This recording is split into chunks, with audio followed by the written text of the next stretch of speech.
Hello and welcome. My name is Arya. I am the Artificial Intelligent Global Ambassador for AI Talk Live. This seminar is being recorded and will be available at a later time on YouTube. UNESCO is encouraging its member states to foster the development and access to a digital ecosystem for the ethical development of artificial intelligence systems at the national and international level. Such ecosystem includes a mechanism for sharing artificial intelligence knowledge.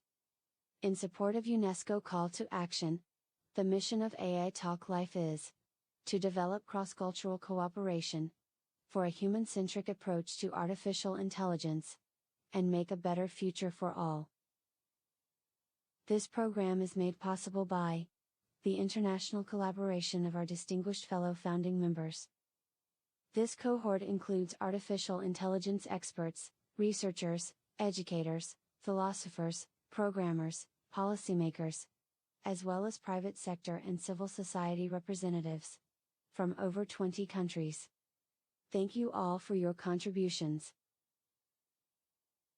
As an AI ambassador, my message to you is: artificial intelligence is humanity's new frontier. Once you cross this boundary, artificial intelligence will lead to a new form of human civilization. You should not only focus on technical solutions at dataset level, but also develop socio-technical processes that help avoid unfair outcomes of artificial intelligence. Together, you must find the best solutions to ensure that the development of artificial intelligence is an opportunity for humanity, as it is your generation's responsibility to pass down to the next a more peaceful and more prosperous society for all.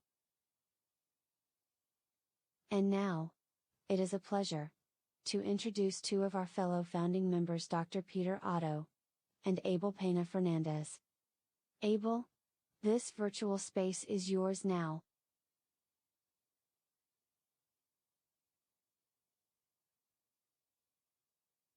And we really appreciate your collaboration and a great message. Hello, everyone. It is an honor to introduce Dr. Peter Addo. He's an experienced data scientist and has an extensive background in working with data and emerging technologies in the developing context. Currently, he's the leader of AI and serves as the head of DataLab at the French Development Agency, AFD. He's also one of the authors of the paper that we're going to be discussing today. Dr. Addo, thank you for being with us, and the space is yours. Thank you so much. Thank you, Abel. Thank you, our ambassador, for such an awesome introduction. I'm so happy to be invited to give this particular talk. I will share my screen. Good. Good. So today's talk, I'll be giving a talk on this topic. Should we be concerned about the emerging use of AI technology, right? And as been introduced, I work at the French Developpment Agency as the head of the DataLab, where we actually keen on ways in which we can leverage on data, emerging technologies, in particular driven by AI for development. So that is so in terms of there are three key learning objectives for this particular talk. So the first one will be an overview of a policy paper that was released this year. We also had the privilege to have Abel also contribute as a reviewer, which is titled Emerging Uses of Technology for Development, a New Intelligence Paradigm. So in this policy paper, we will I will give you an introduction to these the four new intelligences. I will outline some of the valued propositions of these intelligences to development outputs, and also give some of the 6 principles that we actually outlined to inform use. And this was a paper that was done in collaborations with the governance lab of the NYU, the University of New York, GovLab, and the French Development Agency. So that would be the first learning objective. The second learning objective will look into the emerging uses of AI. We will look into the opportunities, the challenges, and some of the risks, right? I'll be giving some of these insights, especially in a development context where I zoom, for instance, in the African continent, but these insights can be drawn to other regions. And then the third learning objective will be what's the way forward on the emerging uses of AI. So these are the 3 key parts. So the first, policy paper; second, emerging uses of AI and in the development context, and then I will look into the way forward, my points on the way forward. So the first part, so we quickly jump into the first part of the talk. So so the first part of the talk is on the policy paper. We are less than 10 years to achieving the UN Sustainable Development Goals, right? And COVID has actually even brought us back, not back on track, I mean, far away from attaining this set goals, the 17 goals that were actually outlined. And we are actually faced with key challenges like biodiversity, climate change, social inequality, issues on education, and there are a lot of on poverty. And we notice that most of these particular challenges we've been drawn backwards, right? So we started thinking about the role of emerging technologies in development, because development practitioners need to find innovative ways to be able to accelerate transitions towards these SDGs, right? So we wanted to look into the emerging uses of the technologies from an intelligence perspective, because we noticed that there's so many technologies all over, okay? And how are we able to frame it in a new framework so that development actors can easily understand, they can easily identify the potentials of these technologies, the risk associated with these technologies, and how they can be able to invest in these technologies, right? So that led us to this particular report. We have the French version and an English version published online. And as indicated earlier on, it was done in collaborations with the governance lab of the NYU University. And my co-authors are actually listed there.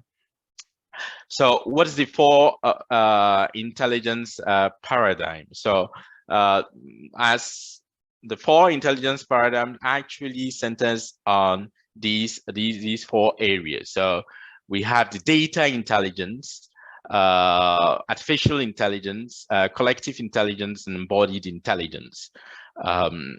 So we look at the pros and cons of these intelligence, and then outline some of the principles. So the data intelligence actually encompasses all what we can imagine on data, data analytics, data visualization, open data, and related. Artificial intelligence also brings out giving advances in technology now and computational stuff. So we have all those models around machine learning, expert models, and so many new models that are actually coming in. And then we have the collective intelligence that actually brings the intelligence of people. So it's more network of technologies that enable so many people to be able to contribute to innovation, right? And then embodied intelligence is when we have like artificial intelligence actually embodied in physical objects like robotics and 3D printing. So these are the four main intelligence paradigm that we classify these emerging technologies under these four intelligences. So I'll zoom in on each of them just to give a bit of flavor of that, but more details are actually outlined in the paper, where we are also give more examples of each of these. So under data intelligence, we have varieties like the open data, so these publicly available data ready for use. We also have data collaboratives, and this is very important. So these are new forms of collaborations that go beyond what we have as public-private partnerships, right? So it's a key area, and we actually see more during the COVID, where you have how do you call it, telecom organization actually sharing anonymized data for public good. Okay, so how do we share private data for public good, right? And then we have Internet of Things and all those stuff. So in terms of values, data intelligence actually enables us to be able to have situational awareness, like the spread of COVID, to have new forms of assessment, okay, on impact assessment, and so many other stuff. Okay, so I'll not detail so much on this. So that's on data intelligence. Artificial intelligence, which is part of this, what this talk is all about, AI Talk Live, encompasses all areas of machine learning, okay, and expert models and all related approaches on artificial intelligence, right? And we have obviously the values actually being stated. I'll outline more later in my talk on value propositions. And collective intelligence, as I talked about, is more on collaborative production of resources, right? Making use of the people, okay, to technologies that enable us to actually have collective intelligence, if I'll put it that way. So you have crowdsources, citizen science, citizen assembly, and open innovation and related, right? And then you have the embodied intelligence, where you have the robotics actually come in. You have the drones, which is so important in the area of agriculture, to ensure that we have agricultural productivity, right? So this is just a bit of flavor on the intelligences. And then we also, in the paper, you will notice that we map these value proposition of these intelligences to development outputs, right? So we try to find out how relevant these intelligences to some development outputs. Why is this important? Most often than not, we notice that development practitioners, especially project directors or project leaders, are often asked, oh, we have a beneficiary country, a beneficiary interested in addressing a key challenge, let's say combating poverty in a particular area, or a particular, how do you call it, use case, and wondering whether artificial intelligence will be of high valued proposition. Is this the right form? Do we use it? Don't we use it? And do we invest in that or not? Or what are some of the key questions that we need to ask, right? So we try to map this in 3 levels. Obviously, this is one, but another thing that could have been done in this paper, which was not done, is to find out how this actually evolves across time, right? So these are some of the valued propositions of the intelligence across different development outputs. And then I try to outline in terms of potential risk and negative externalities. We try to summarize it in this particular form, where we try to say, okay, so it's quite similar to what you already have here, but here we point to the intelligences that are actually pretty keen. Like when we interested in assessment and prediction and experimentation, artificial intelligence actually has more valued proposition. An example is that in most developing countries, most often than not, we have issues with road, right? The quality of roads. And when the quality of roads is also very good, it means that it also leads to slowdown of economic activity, right? In terms of transportation or supply chain in agriculture, we have a lot of food waste and all those stuff. So there was a project in East Africa, Tanzania, where the World Bank actually worked with researchers to map use images, right? So classify the quality of roads just based on the images, right? And then based on that, they were able to identify poor roads and then allocate the right funding to the identified poor roads, right? So we see the value of AI and data intelligence actually playing key role in some of these areas, right? So we outline some of the strengths in these areas, and then in terms of expanding. Our ambassador, AI ambassador, actually talks about UNESCO. UNESCO is quite also keen on also education, right? Ensuring leave no one behind, which is also part of what we see under the SDGs. So AI can also play a key role in expanding capabilities and skills, like in education. Like we can have AI actually leading to personalized learning systems, which will also widen the scope to areas where you don't really have educational facilities, right? So how are we able to have personalized, AI-powered personalized learning systems that can be done offline, right? So these are some of the things that we can do with AI. In terms of risk and negative externality, we outline several risks based on the type of intelligence that we put in. There are issues on increased inequality. AI can lead to a lot of increase in inequality or social inequality if it is not well if it's not well designed, implemented, right? Or we don't have the right regulations, right? So these are some of the risk that we actually brought to the table. There are also issues on environmental damage of embodied intelligence, right? How is it actually going to lead to issues on biodiversity or climate change or water pollution, right? The issue of data privacy is also pretty very keen, and we notice that technologies that fall under collective intelligence and sometimes data intelligence, the issue of privacy can also be at risk if it is not responsibly designed and used.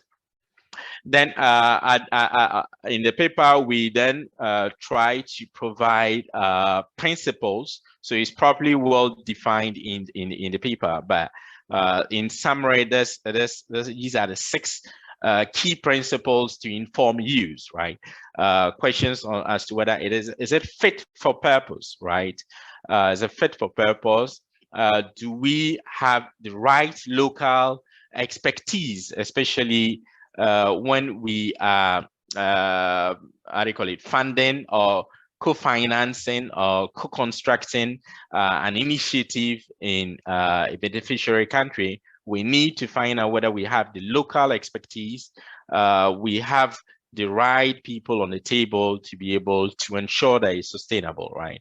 So we outline some of these principles. We also won't have to find out whether the maturity of the technology is actually something that is also worth looking at. Okay, and then in the paper we try to also provide more details as to how to be able to assess some of these, right? I remember there was a request that came in at work on the use of blockchain, right? And we had to ask questions whether is it at its infant stage to be able to address some of the questions that some of the challenges that the beneficiary country wanted to address with that. So these are some of the principles, and I actually encourage you to make time to read the paper in full. We have the English and then the French version, so that makes it quite easier. Now, the second learning objective is on the emerging uses of AI. So I will zoom in the developing context, especially in Africa, which can also be extended to other regions in the global south. Okay, outlining some of the opportunities that the emergence use of technologies can actually bring to these areas and these communities, and some of the potential challenges, right, and ways in which we can mitigate the risk. So that's on the second learning objective. So the first key opportunity that I actually identify, which is key, is that AI can actually, it provides an opportunity to actually boost innovation and science. So it's an opportunity to build inclusive AI solutions, right? Why do I see this as a big opportunity, given the emerging uses of AI? We observe, we've observed, it's not only Peter, but most of us have actually observed that researchers from the global south, especially in Africa, actually left in international dialogues on AI.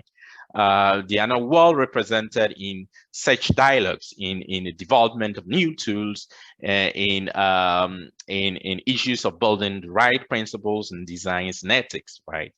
And most of these African researchers are actually left behind, right? For several reasons. Sometimes visa, not being given visas to travel, and all those stuff, right? So that obviously has led to some of the challenges that we actually facing now, and some of the issues that are currently rising on biasness, the issue of ethics, the issue of discrimination of some of the AI systems, right? And so AI, the emerging uses of AI is going to actually help some of these regions that are not well represented, because it means that it's now going to call for actions on diversity. And it's also a great opportunity for some of these researchers, like the African researchers, to actually lead to scientific advancement, okay? Because now we can actually use AIs to easily assess and also acquire relevant scientific knowledge, given that AI can summarize a lot of research articles, right? And I know there are a lot of platforms that have started using that. So that is one, and it can also improve science and innovation in that plagiarism can be automatically detected by AI.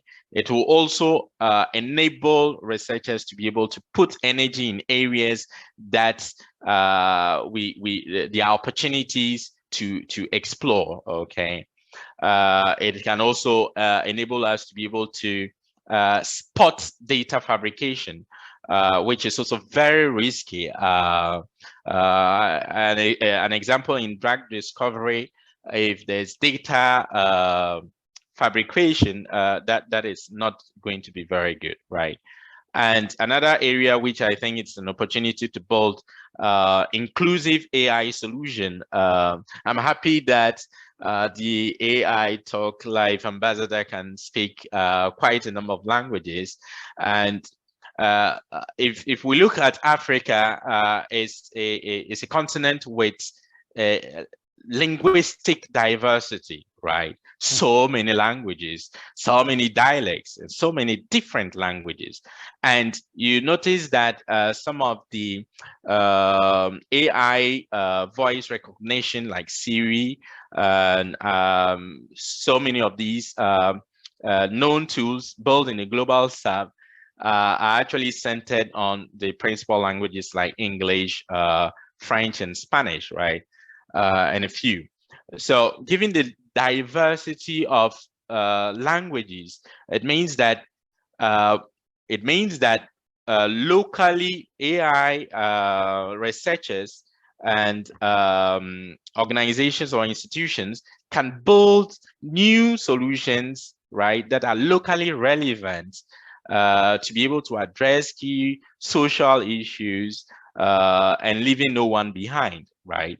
So you have a new voice recognition actually speaking local languages, right? And this is very important because not everybody can speak English and French. And this is an opportunity to make business. It's also an opportunity to ensure that there's economic growth and people are able to leverage on that. So that's one big opportunity that I see on emerging uses of technology of AI.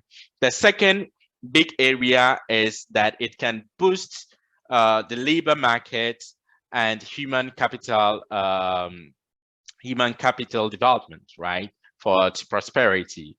And one of the key challenges, so let me pick Africa as my principal example so that I stay on that, is the continent with the high youth population, right? It's the youngest population. So you have high youth population in that. The average age is, the median age is around 22, 23, right? So you have youth. So it means that there's going to be challenges and also big opportunities for as this youth enter into the labor market, right? And there's going to be challenge for policymakers. There's going to be challenge both on the global north and also global south, right? So how is AI actually going to help, right? So this is a big opportunity for policymakers and governments and institutions to start working on education, right? Education is key because you can use AI to actually build personalized learning systems, right? And we see a lot of startups on the continent, African continent, actually starting to build solutions in that, right? So this is one area that I think AI can actually help to develop the skill sets of how do you call it, of the youth, right, of the population, so that they can actually prepare for the future, right? And I think one big opportunity is to have AI literacy at all levels of education. So if policymakers, organizations and institutions, international community can start investing in AI literacy, right, or pushing for AI literacy at all levels, or more as an active science, that'll be great. And this will actually bring a gap in the knowledge of those who develop AI systems and also the policymakers, right? To be able to make the right policies, to be able to ensure that no one is actually left behind, and to be able to minimize some of the risk that can come in. The third opportunity that I see is agriculture, right? So still on Africa, but I think it's the same in South America and Latin America and other regions. So agriculture is also a key area most often than not, you can have low agricultural productivity, and this actually affects nutrition, let's say nutrition of kids, of children, food security, right? And that poses a great threat to human growth and also economic activity. And we see the emerging uses of AI actually playing a key role, obviously embedded with data intelligence and embodied intelligence, to be able to boost agricultural productivity, or actually optimize the supply chain, improve crop yield, and also to be able to allocate the right resources on the plantation or on the farmlands, right? So there's one big area, and I'm actually keen on this particular area because Africa produces there's a large percentage of employment that is actually dedicated to agriculture. And if AI is being leveraged, it can actually help improve productivity and obviously increase the structural transformation of these development countries, right? And also ensuring that the people are actually well paid, because productivity goes up, they earn more, and their families are happy. And then the last opportunity that I actually see is that it's the emerging users of AI actually opens new opportunities for developing countries to build new AI strategies, okay, and also to finance innovation, right? We saw Canada actually spring up in 2017 with the AI national strategy. We've not seen a lot in Africa. We've seen a few countries actually building some of these strategies, and this is really important, because once we have the right national strategies and the people on the table, multi-stakeholder approach to building these strategies, it will also help minimize the potential risk, and also help us to be able to actually benefit from the great potential that AI has, which is going to be a general purpose, technology, as we see that it's actually spreading through several sectors. Okay, so these are the four key opportunities that I see. The first one was on innovation and science. The second one was on boosting the labor market. The third one was actually increasing agriculture productivity. The fourth one that we actually saw was that it's an opportunity to build responsible AI strategies in the developing world, in a developing context. Now I'll hit on the some of the potential challenges and risk, ways of mitigating risk. There are four areas that I would like to talk about. So the first one is on, so the first one is data access, right? Data access and data collaboratives and governance.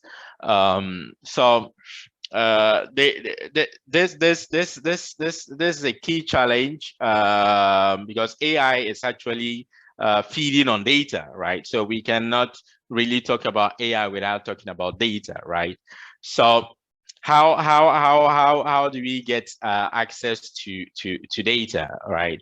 And how do we ensure that we have the right governance across on data, right? And during the COVID, we actually saw some national statistical organizations actually collaborating with telecom organizations to be able to leverage on mobility data for insights, right?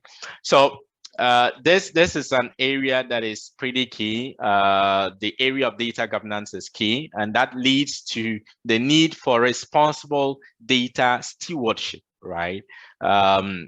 Responsible data stewardship. So I know the governance lab of NYU have quite a lot of resources, and Yesterday, there was a launch on Microsoft that actually issued out a new program for data stewardship, right? Academy, which they're actually calling for experts who are keen on responsible data governance, responsible data stewardship at a higher level to be able to make the right policies.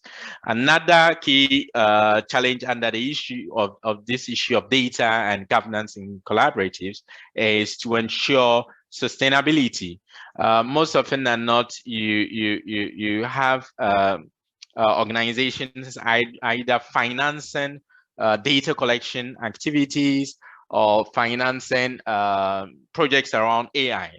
Okay, but most often than not, they don't put in place the right measures to ensure that it is sustainable, right?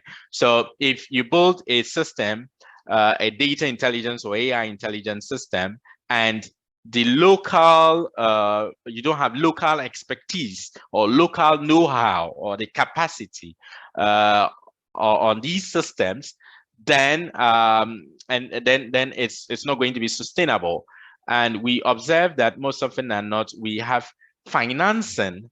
Some of the organizations that finance certain initiatives only finance at the start, and then they leave some of these projects, right?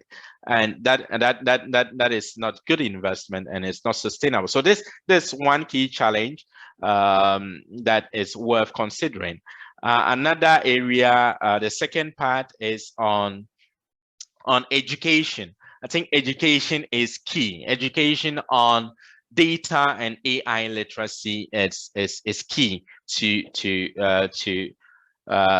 mitigating a lot of risk, and also to ensure there is trust. People will not use systems if they do not trust in the systems, right? So they being able to understand what it's all about is also actually key in moving forward, right? And there's a lot I can say about this, but given the time, I would not like to spend additional time on that. But the third key area is there's a need to provide accountability and oversight, right? And this, I would like to point one aspect, which is on data privacy, which is something that is actually giving a lot of headache to a lot of the organizations that are actually leveraging on AI. The issue on data privacy is very important, and we need accountability and oversight. So it means that we need to bring the right people on the table. So that includes data protection officers. That also include ethical councils, right? That include all stakeholders associated in building any given particular project, right? To ensure that it is transparent, it's privacy preserving.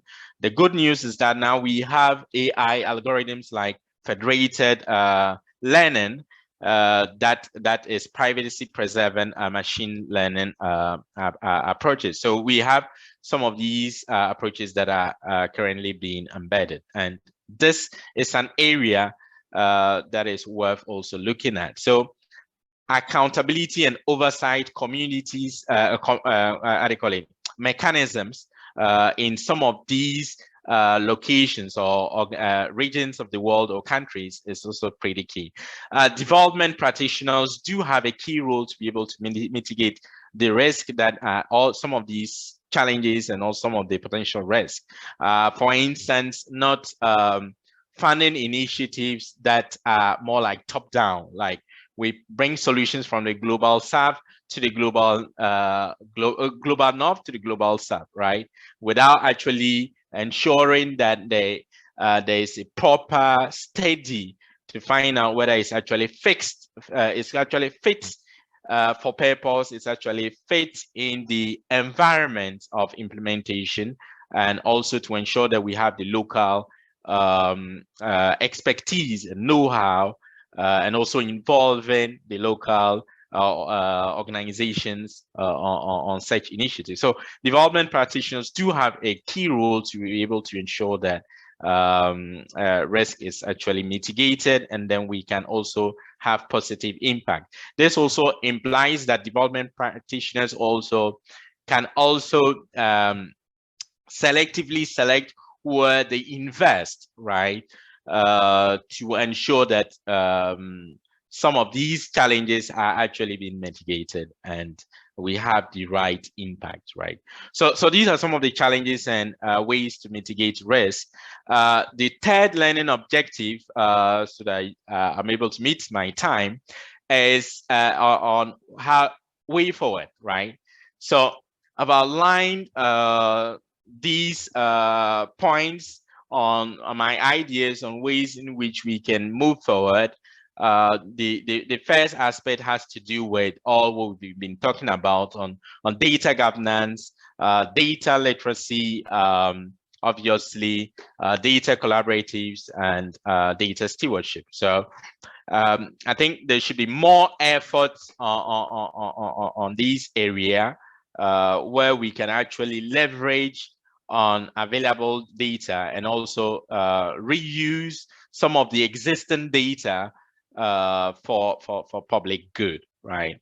So that's one aspect that we can do to be able to ensure that we move forward in the right direction. The second area is do we need, and I think it's also important. Not that we need. I think we need regulations on AI, like what we have on GDPR, right? For data privacy, right? So I think we need regulations on AI. Given the emerging uses of AI, I've seen applications on facial recognition, which have been banned in some cities, which I think makes sense because it has its own ethical challenges and impacts on the lives of people, right? So I think regulations on AI should be something, and I'll be expecting the EU to have an equivalent of the GDPR actually on the table. I know they've been works ongoing in this direction, but I think it's worth actually looking at a new version of GDPR centered on AI. And then a third area is I've noticed that we have more organizations actually bringing up the concept of AI principles, right? And there are so many, more than 100 AI principles of so many organizations and industrial international organizations, including OECD and others, which is very good. So how do we translate some of these principles into practice? So this is very key, right? So how do we translate it into so we have principles. How do we translate it into action, into practice? And it's worth also pointing that UNESCO is doing quite a good job, and I think there's still work to be done to be able to harmonize these numerous AI principles that have been outlined. So many, and then try to find out how do we merge, or how do we harmonize these principles, and also to find out some of the missing gaps in some of these principles to have a global standard on responsible AI principles that can be translated into practice. The fourth point worth considering is on what I actually like is the responsible use and design of AI, or the responsible use and governance of AI at local level. Okay, and I'd like to point to GovLab's work on AI localism. I think it's an excellent initiative that centers on curating responsible use and design of AI at local level. Most often than not, we have the AI strategies, but how are we able to translate it at the local level, at the community level, where you have the governance? How do you govern it at that level. So this will enable us to actually attack it from both angles, bottom up and up down approach. And I think it's also worth looking at this micro level of governance. And I think that is an initiative or areas that are worth actually pushing in. And lastly, it's important to consider some of the current frameworks that are available. Currently working with the OECD on the classification of AI systems. In February, there was an excellent conference that was organized, and one of the key sessions was on classification of AI systems, and there are experts that are currently, and we are currently working on how are we able to classify some of these AI systems to ensure that we understand them, we can actually build new risk profiles, right, on AI systems. We can also ensure that they are responsibly designed, they can be put in practice so that policymakers can be able to examine some of these systems. And then we also try to find out how these systems will have impact in different sectors of the economy.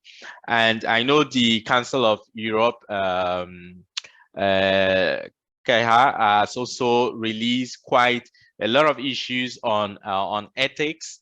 So there's pretty a lot of frameworks that is worth considering, and I think these are new things that we also have to look in. And I think UNESCO is also doing quite a lot of work on that. So I'll stop here and say a big thank you, and over to Abel.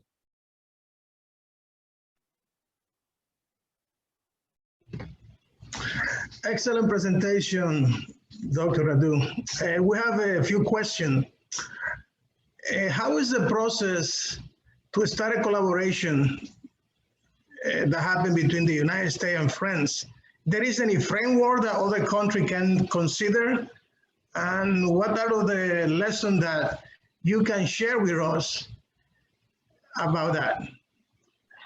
Good. So so the process and lessons learned. So that's an excellent question. So I'll start by saying this was a collaboration between the French Development Organization and the GovLab from the US. So you rightly pointed out. So it was an excellent collaboration. But your question is more on the process and the lessons being learned. So AFD is highly committed to partnership reflex, right? So that has been one of the key. We believe that building strong partnership is key to leading to innovative or collectively building solutions to address global challenges, right?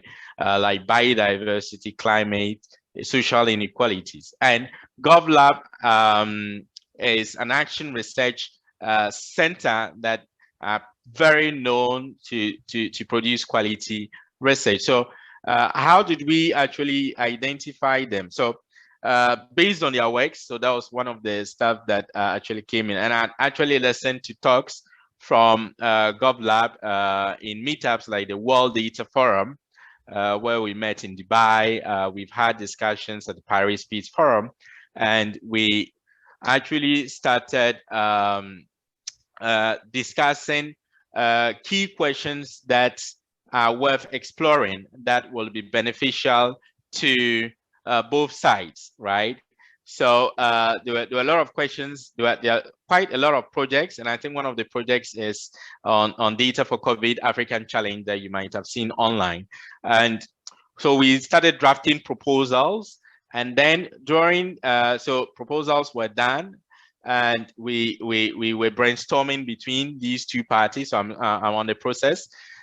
We had discussions from both sides, and then on our sides at AFD, we actually had several. So there's not really cross-cultural internally, but at the French Development Organization, you have several departments and several expertise, but we had to drop these proposals for several departments to brainstorm on the relevance of these projects, right? And also put inputs into that, right? So that was how it was actually cooked. And you had experts from GovLab, AI, and AFD coming into play to be able to draft a key proposal and then frame a research partnership that led to us starting to work on that. So lessons learned was that I think one of the lessons learned is to be open, pretty open. So I think that's one of the key things that we actually learned, was that we're like, let's open up. So that's collective intelligence. Let's open up and be ready to listen, right? Ready to listen to other cultures, right? Other ways of doing things, right? Because the US approach is not quite different from it's not the same as we have in the French system, right? Or the way sometimes we do our things, right? So it was more like open up and then and also listen. So that's what I can say for now. Yeah. Excellent. I have a question. What is your advice on how to develop a cross-cultural collaboration for human-centric approach to AI? Because you mentioned your experience in Africa, and I think that was an excellent example that we can consider for developing country. Wow, that's a big multi-million question. So how do we develop these cross-cultural collaboration for human-centric approach to AI? I would say that my first big way is to say that education is key. Education is key. That's in building cross-cultural collaborations. For that, education is key. So that is one. Based on education and literacy, obviously literacy falls under education. Then you can build national strategies. Then you can open to civil society. Then you can open to multi-stakeholder approach.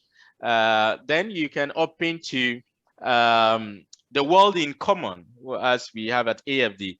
You can build the right commons. You can bring the right people on the table if they have the right education, the right mindset. It's all about mindset. So if they are well educated, then they have the right mindset.